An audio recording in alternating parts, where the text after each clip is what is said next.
Welcome to the video, y'all. Today, we are talking about the ideal body type and how to train for it. For as long as male physiques have been documented, they've been relatively the same. If you look at Greek and Roman statues, the ideal male physique was pretty ripped and definitely slim and fit. All the way up into the late 1800s, that stayed the same until fat dudes were the ideal because fat dudes could afford to eat whatever they want, whenever they wanted. Move forward into the 1980s, in the era of bodybuilding, and everybody wanted to be jacked like Arnold. The point is, other than small periods of time, fit athletic males have always been idealized. Women and the other people in our lives will always have an idea on what our physiques should look like. But you're here because you're fit and you train and you lift weights. And now I'm gonna tell you how to train for the ideal body type to fit your lifestyle forever. Let's get into it. When you're building a training program for your ideal physique, you have to be able to answer one big question. Are you training for sport or are you just training for the rest of your life? If you're still an athlete, you should be training primarily for your sport. That means that you should ignore the ideal body type while you're training for the sport and focus on speed, endurance, power, and most importantly, your skill set within that sport. As a competitive athlete, your physique is a byproduct of the sport that you play, and the ideal is whatever makes you most competitive and effective in that sport.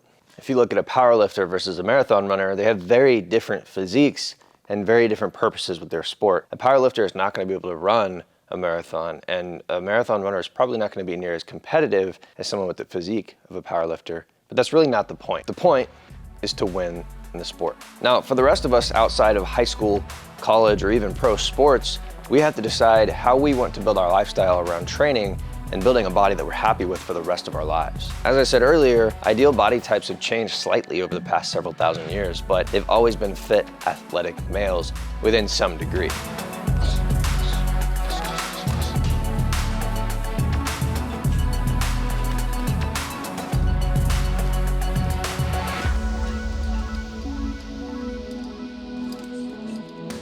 For the point of this video, there are 4 body types we're gonna cover. Now, before you rush me in the comments, these are not scientific body types, and there are tons of other ways that you could classify, like ectomorph and endomorph, but here I'm looking at 4 types of athletes. The types for this video are the powerlifter, the bodybuilder, the endurance athlete, and the overall athletic build. Let's start with the powerlifter. If your only goal is to be strong, then the powerlifter methodology is for you. These guys obviously compete in powerlifting and strongman. Sometimes they're BJJ guys or wrestlers or something along those lines. The primary training methodology is to do compound lifts like the squat, deadlift, bench, overhead press, and then loaded carries like the yoke and farmer's walks. The #1 goal here is to move heavier weights, and that typically means that these bodies are bigger and may even have higher body fat percentage. Now, if you're a guy that likes riding motorcycles and hanging out on the beach when you go on vacation, it's not a big deal to have a bigger, heavier build. The downside to this physique is that because you're heavier, you're not going to be the one to go on long hikes and long endurance things like riding a bike around a new city. But the upside is you can eat pretty much whatever you want, and people are gonna know that you exercise because you will look big through a shirt no matter what. If you like hanging out and riding motorcycles and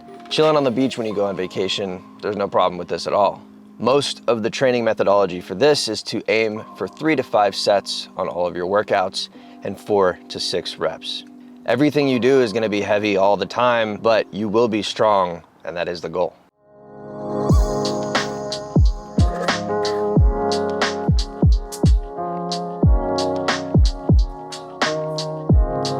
I think one of my biggest pet peeves is watching people vlog and drive. Like, how do you adjust the focus and focus on the road? My girlfriend doesn't even like me drinking water while I drive. She's so worried we're gonna wreck, even if no one's on the road. But I digress. #2, we have the bodybuilder. And the bodybuilder is very similar to the powerlifter in that the whole goal is to increase muscle mass. If you're someone who likes to look really good and lean year-round, like to look like you worked out and have that superhero figure, bodybuilding is for you. Advanced and elite level bodybuilders are gonna have the same issues as powerlifters. The sheer size and possibly stiffness is just going to limit you from doing endurance activities like hiking and exploring and rock climbing and things like that. But you're going to be strong and you're going to look like you work out. If your ideal physique is to be a bodybuilder, the biggest thing you have to focus on is your diet to stay lean year-round. The key difference here from powerlifting is that you're going to be focusing on muscle groups and not just compound lifts. There's way too many to list, but you're gonna be doing tons of bench presses, lat pulls, pull-ups, isolated things like curls and push-downs, extensions, lunges, modified squats, and of course, abs and calves. Come here, be in the video. Your set and rep ranges are typically gonna be 3 to 4 sets by 8 to 12 reps. You'll vary between going heavy for sets and just getting a really focused, tight contraction of every muscle. Third on our list, we have the endurance athlete. This physique carries very little, if any, extra muscle mass, and these guys typically enjoy doing endurance races, calisthenics, boxing, or some sort of striking martial art, tons of other things that require long endurance and high rep ranges. If you, your friends, or your girl just love to go explore when you go new places and hike and do these long distance things, then this might be the best body type for you because you don't have to carry all the extra muscle mass or really worry about your cardiovascular endurance. The only downside to a physique like this is that you might not really look like you exercise in clothing, and you won't be able to compete in powerlifting or things like that very effectively. And even though you should always be eating healthy, you can eat a lot more and you can adapt to doing long distance things without feeling like you're gonna die. I think everybody should be training in the gym, including these endurance athletes, but you're only going to be doing 1 to 2 days of full body exercises with compound lifts like squats, deadlifts, and bench press, and that's to build overall strength in the gym. The rest of your training, 4 to 5 days a week, is going to be doing your sport. If you're running, biking, or swimming, you're just going to be adding miles every week. And then you're going to be focusing on the quality of those miles. You might add in some sprints, you might add in some really focused technique. And then if you're doing things like calisthenics or boxing, you're just going to be focusing on adding more reps in single sets, throwing more punches in a round, doing more push-ups or pull-ups. All of your training is going to be focused on going longer and being faster and more efficient with the sport. Now, before I talk about the last body type, I've got to go shower and get ready so that I can meet my girlfriend at brunch.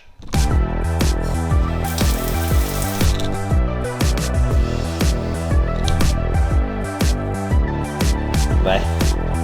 Bye.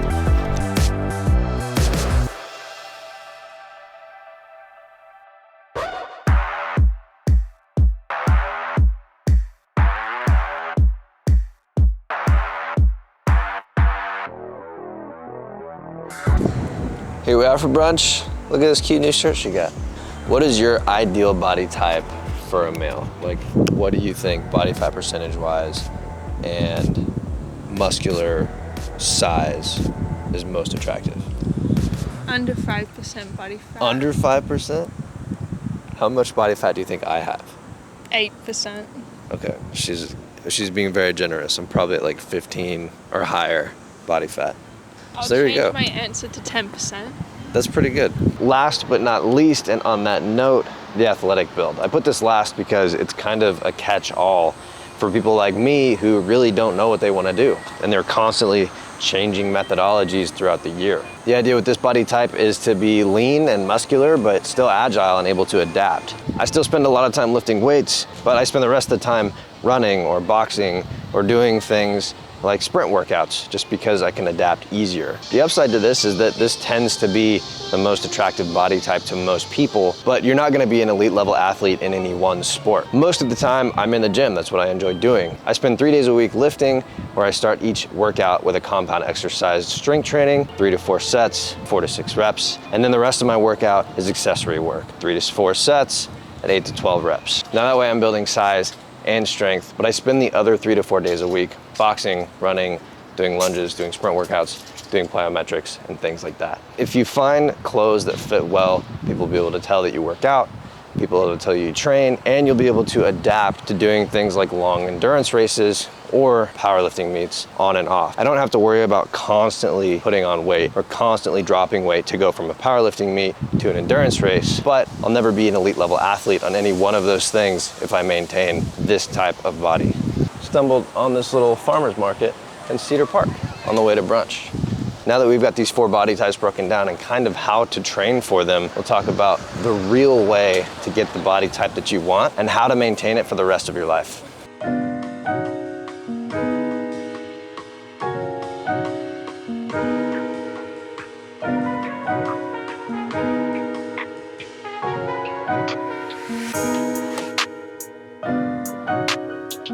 No matter what, the most important factor in deciding your physique is what you eat. As you saw, we just had a bunch of bread and sweets for brunch, and I don't feel bad about it. Last night we went to the rodeo and barbecue and whiskey and beer, and I feel bad about that either. But I do know if I want to cut down, and if you're bodybuilding or trying to keep an athletic physique year-round, you do have to watch what you eat. And so I do my best to, most of the week, have a really good diet, not drink alcohol, and cut out just shit that I really don't care about, like sweets and junk food. We're about to go jump in the pool and enjoy the afternoon. See you in a minute.